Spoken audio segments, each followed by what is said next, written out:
when it was decided we were going to do a movie, I remember it being suggested we do not do a 90-minute Monkee episode, which is what everybody was expecting. Okay. All the fans certainly Yeah. were expecting a 90-minute version of a Monkee episode. Davy falls in love with a girl, her uncle's a crook, and we run around the world and have adventures and play music and songs and stuff.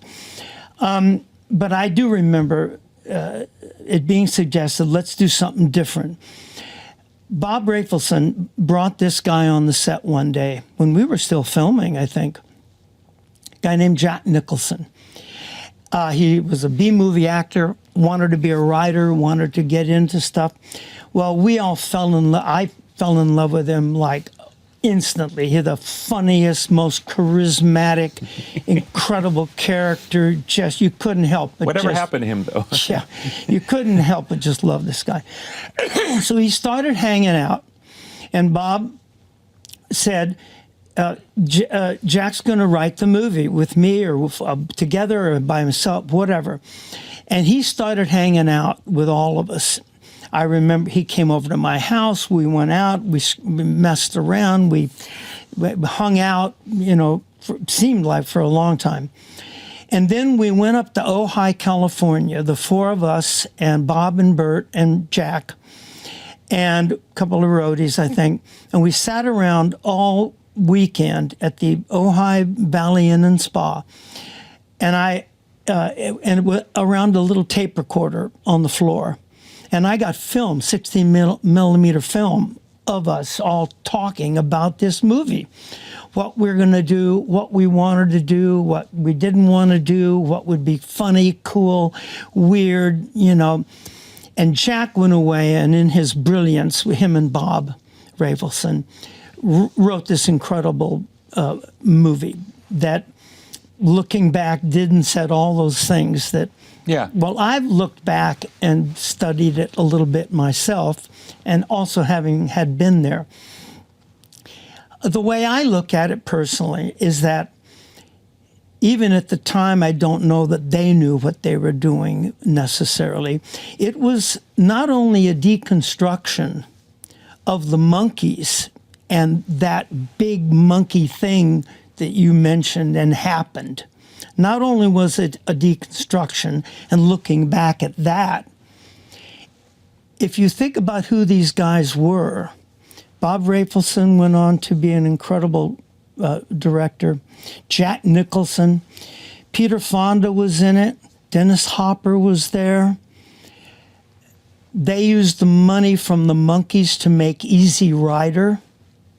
There's a book called Easy Rider, Raging Bull, which I did an interview for, about that era. Bob and Bert, Scorsese, Dennis Hopper, Peter Fonda, Jack Nicholson were the new bucks in town, and they essentially single-handedly created the Hollywood independent film industry. It did not exist before Easy Rider, before those films. Sure. The Head was the first of that deconstruction, not just of the Monkees, but a deconstruction of the old Hollywood system. You couldn't get a film made back then unless you were one of the big seven.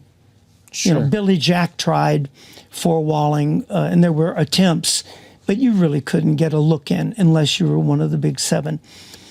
There's a scene in the movie. How long ago did you see it? Maybe like a year and a half ago. Okay, do you remember there's a scene where Mike and I are cavalry officers and we're being shot at by Indians with arrows. Terry Garr's one of her first little performances. God bless She's her. sitting there bleeding with an arrow like this, and and Mike and I are looking at the Indians, and Mike says it's too quiet. All these old Hollywood cliches. A lot of the movie, if you remember, was Hollywood cliches from old Hollywood movies. Yeah. And and I'm like, there, what are we gonna do?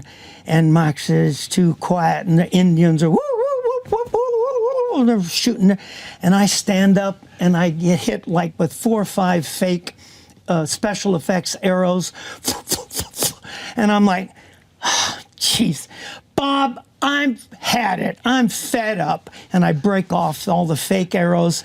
I can't do this anymore. All these fake arrows and come on, lady, get up. You're not dying. It's just makeup. I'm fed up. And I turn around and I walk back through the big cyc that was mountains and sky. Yeah. And I tear a hole through it and I burst through the cyc. That to me was what the movie was about. Bursting through the old Hollywood.